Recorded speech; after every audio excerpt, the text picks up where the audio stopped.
کھڈیاں خاص general secretary Jamaat Islami Pakistan لیاقت بلوچ کا دورہ کھڈیاں مقتول سمیع الرحمان کی وفات پر لواحقین سے اظہار تعزیت کیا۔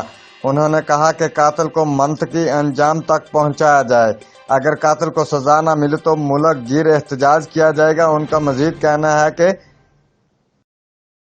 کریم اما بعد، بسم اللہ الرحمن الرحیم۔ حضرات، میں صحافی دوستوں کا شکریہ ادا کرتا ہوں۔ اس وقت ہم قاری خلیل الرحمان صاحب، جن کے ساتھ ایک بہت بڑا حادثہ ہوا ہے، ان کا بیٹا جو حافظ قرآن ہے، جس نے ماہ رمضان کے اندر قرآن سنایا ہے، اور بہت ہی نوجوان اور ایک سال نوجوان، جسے ناحق قتل کر دیا گیا، اور ہم سمجھتے ہیں کہ اس سے بڑا ظلم کوئی نہیں ہو سکتا کہ ایک ہنستے بستے اور دینی گھرانے کی اولاد کے ساتھ یہ ظلم ہو جائے۔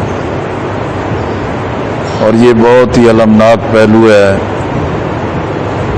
کہ یہ قتل کرنے والا اور ظلم کرنے والا، کہ جو قانون نافذ کرنے والے ادارے سے تعلق رکھتا ہے، اگر قانون نافذ کرنے والے ہی عوام کی جانوں کے، عزت کے اور معصوموں کی جانوں کے لٹیرے بن جائیں، ڈاکہ زن ہو جائیں، تو عوام کہاں جائیں؟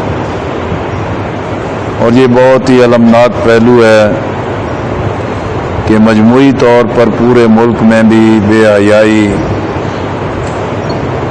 اور بے راہ روی اور ہوس پرستی اور یہ معمولات بڑھتے چلے جا رہے ہیں۔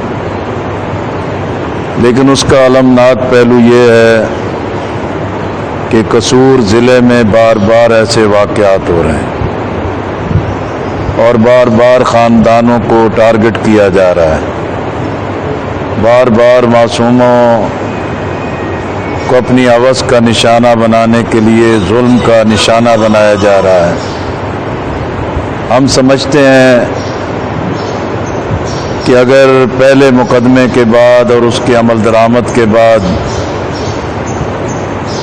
یہ سلسلہ جاری رکھا جاتا اور مجرموں کو عبرتناک سزا دی جاتی، تو شاید یہ مظلوم خاندان ایسے ظلم سے محفوظ رہ جاتے۔ اور اسی طرح اس حکومت کی سرپرستی میں جو قانون سازی ہوئی،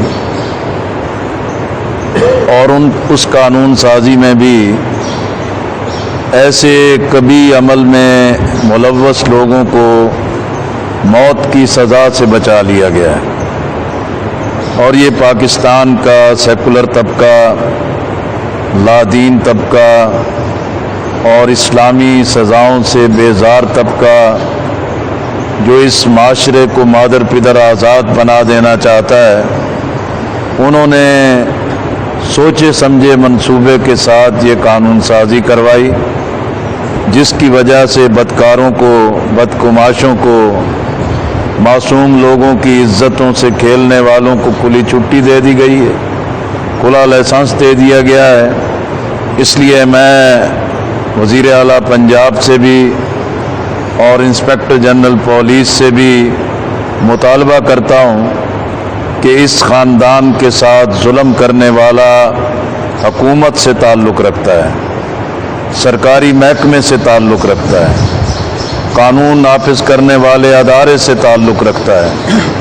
اب یہ پولیس کے لیے بھی، حکومت کے لیے بھی ٹیسٹ کیس ہے کہ اس کا پوری طریقے سے اور تیز رفتاری کے ساتھ اس مقدمے کا فیصلہ ہو، اور یہ ظلم کرنے والا اپنے انجام سے دوچار ہونا چاہیے۔ اسی طرح ہم حکومت سے مطالبہ کرتے ہیں، ہم نے اس موقع پر بھی احتجاج کیا تھا، ہم نے اس موقع پر بھی نشاندہی کی تھی کہ یہ جو حکومت کی زیر سرپرستی ایسے بدکاروں کو, کبھی فیل کرنے والوں کو محفوظ کرنے کا اقدام کیا جا رہا ہے, یہ ملک و ملت کے لیے ایک بڑی تباہی ہوگا.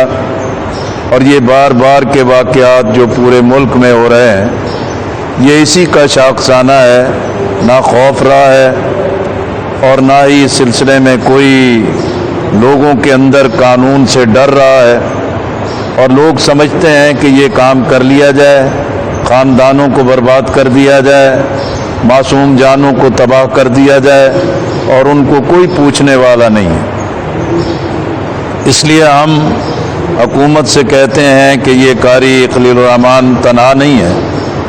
پاکستان کا پورا دینی طبقہ,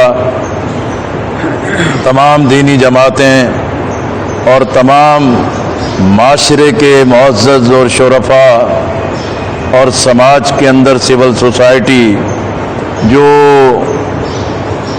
اس کبھی اور اس خوفناک اقدام پر ہم قاری صاحب کے ساتھ ہیں, اس خاندان کے ساتھ ہیں, ان سے یکجہتی کا اظہار کرتے ہیں. اور ہم اس چیز کا نوٹس دیتے ہیں کہ اگر اس معاملے کو پوری تیز رفتاری کے ساتھ اپنے آخری اقدام تک نہ پہنچایا گیا تو احتجاج کا حق رکھتے ہیں. اور اس سلسلے میں یہاں سب لوگ مل کے جو بھی فیصلہ کریں گے, انشاءاللہ جماعت اسلامی اس سلسلے میں اراول دستے کا کردار ادا کرے گی. اور ہم پاکستان کے شرفاء کو, خاندانوں کو, والدین کو یہ یقین دلانا چاہتے ہیں کہ جہاں بھی اس طریقے سے ایک بدگماشی کا اقدام ہوگا, ہم اپنی حق کی آواز کو بلند کریں گے. ہم معصوم بچوں کی زندگیوں کی حفاظت کے لیے اپنا دینی, قومی اور انسانی کردار ادا کریں گے. اور میں سمجھتا ہوں کہ یہ واقعات ہمیں اسی بات کی نشاندہی کر رہے ہیں. یہ اللہ کے دین سے دوری, یہ اللہ کے خوف سے دوری, اور قرآن و سنت کے نظام سے دوری, اور اللہ کے احکامات کی بجاوری کے بجائے اس کی خلاف ورزی, اور جو اسلام کی تعلیمات کی روشنی میں جو سزائیں ہیں ان سے فرار کا نتیجہ یہ ہے کہ معاشرے تباہ ہو رہے ہیں, سماج تباہ ہو رہی ہے, معاملات تباہ ہو رہے ہیں. اس لیے میں سمجھتا ہوں کہ اس وقت ہمارا معاشرہ جہاں اور بہت سارے بحرانوں سے دوچار ہے, وہیں کرونا وبا نے بھی پوری معاشرت اور سماج کو تباہ کر کے رکھ دیا ہے. اقتصادی بحران ایک بدترین شکل اختیار کر رہا ہے, سماجی پوری صورتحال بدل رہی ہے. اس لیے دنیا کے سارے نظام ناکام ہیں, اشتراکیت ناکام ہے, مغربی تہذیب ناکام ہے, سود پر مبنی سرمایہ دارانہ نظام ناکام ہے. پاکستان ایک اسلامی ملک ہے, کلمے کی بنیاد پر بنا ہے. ان بدلتے حالات میں پاکستان کو ریاست مدینہ کے طرز پر ایک مثالی نظام دیا جائے اور پاکستان کو ایک مثالی ملک بنایا جائے. اور میں قومی قیادت سے مطالبہ کرتا ہوں کہ وہ غیر ذمہ دارانہ رویے ترک کریں, وہ چھوٹے چھوٹے اور فروعی سیاسی اختلافات کو ترک کریں. پاکستان کو, پاکستان کے وجود کو, پاکستان کے عوام کو جو خطرات درپیش ہیں اس کے مطابق اپنا قومی کردار ادا کریں. میں میڈیا کا شکریہ ادا کرتا ہوں, اور اسی طریقے سے میں پھر اس خاندان سے, قاری صاحب کے ساتھ جماعت اسلامی کی پوری قیادت موجود ہے, جناب روختر صاحب, میاں مختار صاحب اور ڈوگر صاحب, اشرف رحمانی صاحب اور باقی تمام قائدین موجود ہیں, عثمان غنی صاحب موجود ہیں, سب حضرات موجود ہیں. اور ہم اس خاندان کے ساتھ تعزیت بھی کرتے ہیں. اور جناب سراج الحق صاحب امیر جماعت اسلامی پاکستان نے بھی اپنے انہی جذبات کا اظہار کیا ہے. بہت بہت شکریہ.